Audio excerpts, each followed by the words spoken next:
All right, with no actual further ado, my favorite place to go in the world to meet Health 2.0 is Tokyo, Japan. Woo! And here is Yuri. Go on to Yuri Ueda. Come on, Yuri, come on up. She is working with MedPeer. Where's Yo? Oh, Yo, wave. Yo Iwami, our good friend, CEO of MedPeer in Japan, the licensee for Health 2.0 in Japan. Last year, 800 people came to Health 2.0 Japan. 850. Yuri, talk to us about healthcare and technology in Japan. Hi, my name is Yuri. Okay, hi everyone. Hey. Hey. Hi. I'm running Health 2.0 in Japan, and our upcoming event is coming this December 4th and 5th. So everybody just set the calendar, keep the date for that, okay? And MedPeer has a doctor platform where 1/3 of whole Japanese doctor population get the big platform where we share their professional knowledge. So what we see in Health 2.0 Japan is that the explosion of aging population. You know, everybody knows that we are the most elderly country in the world.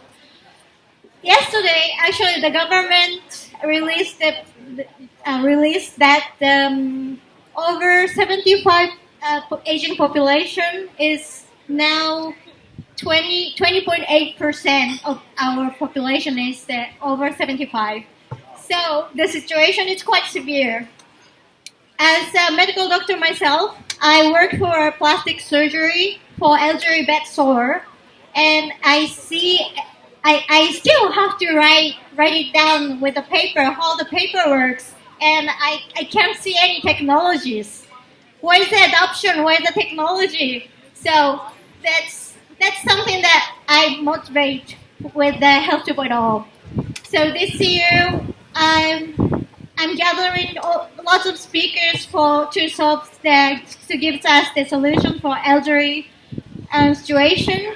So please come and talk to me, and let's discuss about the whole innovation. Thank you.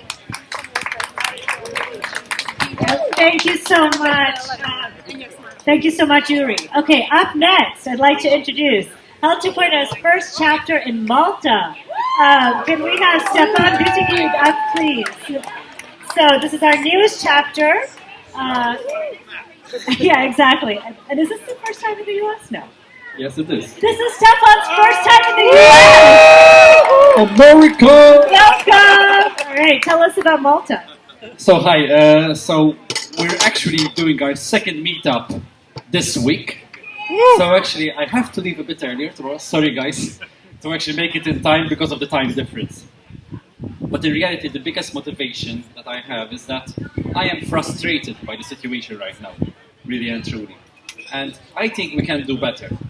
And one way to get there is to get all the different people from with all the different talents on one roof, on one meeting.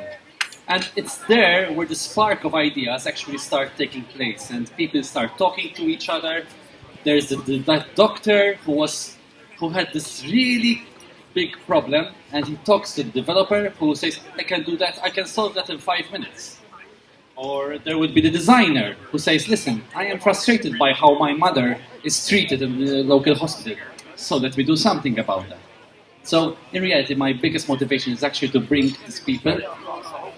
I love technology. I put a lot of effort into getting my healthcare credentials up and running, so went to med school as well, like my dear colleague from Japan. And I think that we're just getting started, and Malta has the opportunity to be a test bed of innovation.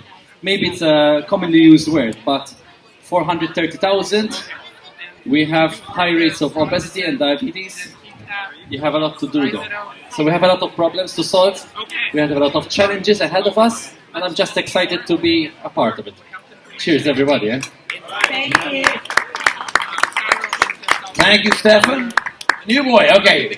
So it's been around a little bit longer, but the folks in Australia, we have a couple of chapters down there. And from Melbourne, we have Chris Kamalas. Chris is actually doesn't sound as Australian as he might do because he's a New Yorker who immigrated to Australia. He did ask me, he said, can I bring a beer up on the stage? I said, you're representing Australia. People will be disappointed if you didn't. Chris, talk to us about Health 2.0 and digital health technology in Australia. Thanks, Matt. Good day, everyone. I said good day, everyone. Good day! Yes, so half New York, half Australian. Thank you for letting us be here. I think it's an unbelievable opportunity to meet everyone from the different chapters, everyone that's been involved in Health 2.0, and it's a fantastic opportunity. A few things about Australia, being an expat, an amazing place to actually come together and collaborate. And the spirit that we have here the last couple of days is something that we emulate in Australia, especially in Melbourne, where I live, around health. We know that in Australia, health is a huge asset that we have in terms of our health technology, medical research, and in proximity to emerging markets in places like China, Japan, Southeast Asia. So we're really happy to be collaborating with all of our counterparts in places like Singapore, places like Japan, and others. So really, really excited to be here. Some of the things that I just want to plug Australia is that, does anyone know what the best place to live has been for the last 3 years? Melbourne, Australia, best place to live. I think we got knocked out by Vienna this year, so Europe, so cheers to Vienna. And also, when you think about the conversion per dollar, where's a great place to spend your money? Australia versus the US dollar. So we've got some really, really attractive reasons why we think Australia is a fantastic place to come down and collaborate and to work with our researchers and clinicians. And we hope to be talking to you guys and help you share our experiences with Health 2.0 in Australia and then hopefully around the world. So thanks, guys. Cheers. Thank you so much, Chris. Okay, up next, this chapter was started in 2013 but was recently rebranded. It started out as Health 2.0 Birmingham, but it is now Health 2.0 West Midlands. And to introduce it and tell us more is Neil Mortimer, who's been working with the NHS for 19 years and is still very, very motivated to bring innovation to the UK, to that region. So here we go. Welcome, Neil.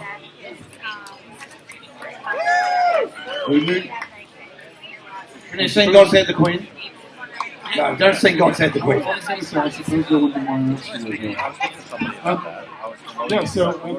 2.0 West Midlands is part of our offer as an academic health science network. So we're funded by the National Health Service, but also by the UK Department of Business, Energy and Industrial Strategy.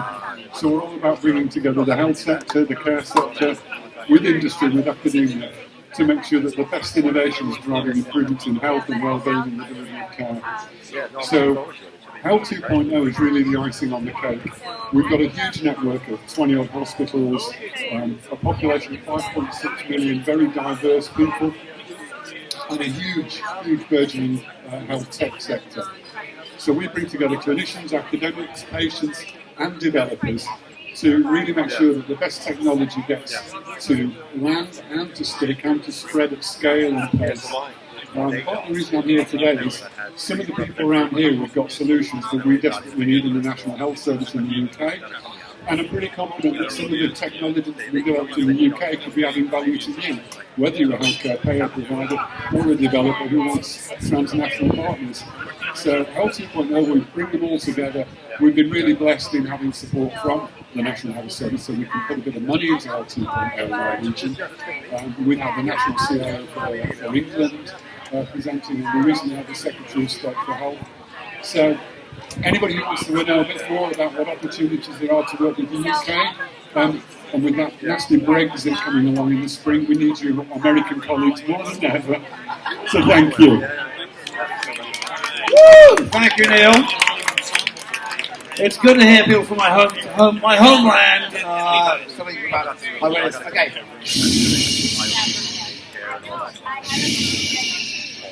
Thank you, everyone. Okay, we have one more. This one is super, super special. Quiet, Tamara. I think I don't hear you there. All right. So, about a couple of years ago, we got a call from my friend Omar Shaga, who'd been hanging out here, but also in Egypt for a while. And he said to me, you know, there's a burgeoning health tech scene in Cairo, in Egypt. So everyone thinks about what's been happening in Cairo in Egypt for the last 5 or 6 or 8 years. A ton has been going on, not all of it good. Omar was actually right in the middle of that, back in the day, in Tahrir Square. But since then, they've run a series of codathons, chapter meetups, and a bunch of other stuff. So Omar, please come talk to us about what's happening in Cairo.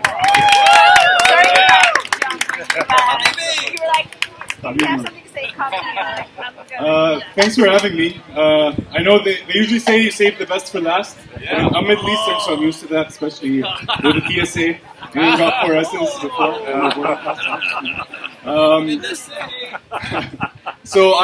This is actually a super special day to me because I came here 5 years ago, and it wasn't a call. I actually stalked Matthew online and then physically in the hallways here.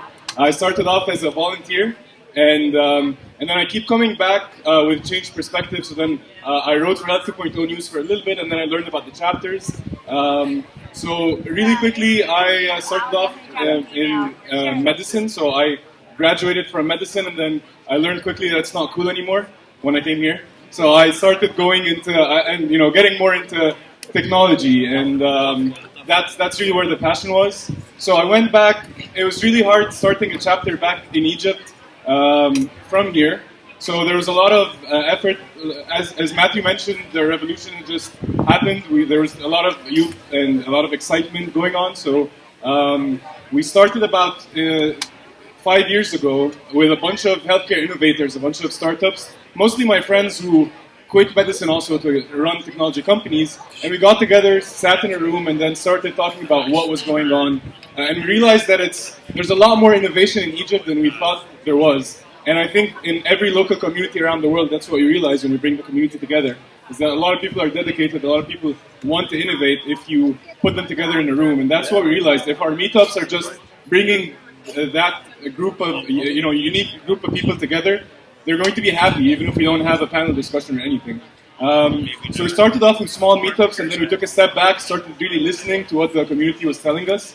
Chris touched upon that with Australia as well. It's not about creating an event that's successful.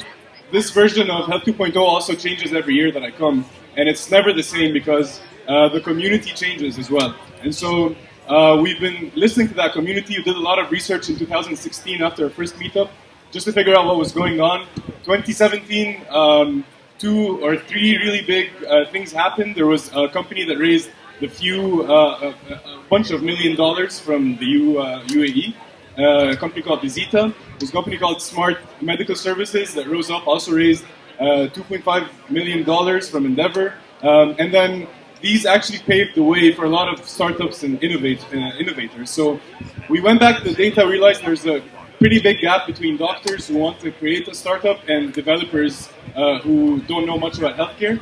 And so our next step was the Codathon. That was a hit. A lot of people, when I would go to people and tell them about a hackathon, they were like, why would anyone do that for a weekend? And now we have a lot of sponsors, a lot of partners. A big insurance company called AXA Egypt also started from France, so they're investing a lot in digital health. And it's becoming a pretty big scene. In Egypt, there is, I don't know if anyone here has been to Cairo. Has anyone been to Cairo? Yeah? All right. Pretty big enthusiasm over there. So the first thing you notice about Cairo is the amount of people there. You're stuck in traffic. You can't get anywhere. You're last in line. Because there's 20 million people in one city, and a lot of people are young. A lot of people are excited and energetic to start something new. So the last thing I want to share is that the movement is spreading up north to Alexandria, and that's why we created a chapter called Health 2.0 Egypt to be a collaboration between both chapters, and so that we don't have to figure things out on our own. And I think the most incredible thing about today is that we heard from 5 different chapters, but we're only 5 out of 100. So if we collaborate, there's a global community that shares the same values and the same excitement that we have around digital health, and that's something we want to work together with all of you around. Our hope is to keep on growing it and bring this whole community to Egypt and the Middle East pretty soon. So hopefully see you guys there, and thanks for having me. Thank you so much, Omar. Can we have all of the chapter heads back up here with us? And can we have a round for this group of people? We're so proud of you all. And this is just a small sample of the wider family and the wider community. All right, I gotta give it one girl here. And there's Yuri. All right, let's take a picture.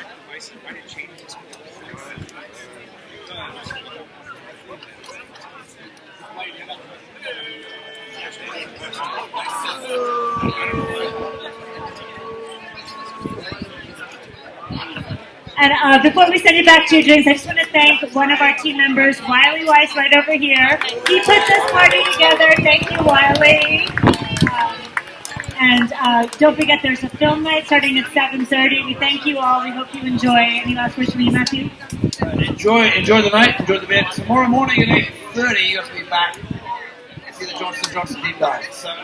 Don't drink too much tonight. Don't drink too much. Okay. Thank you.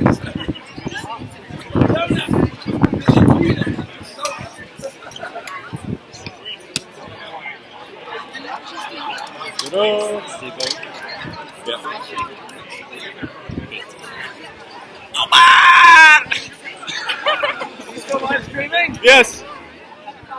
Streaming to Egypt. But we'll post everything. Oops. This is the guy that's responsible for all of this. No, this is the woman. This is the woman who's responsible. Oh, she's the culprit. She's the culprit. This is the woman who's responsible. You two crazy Mediterraneans. Crazy.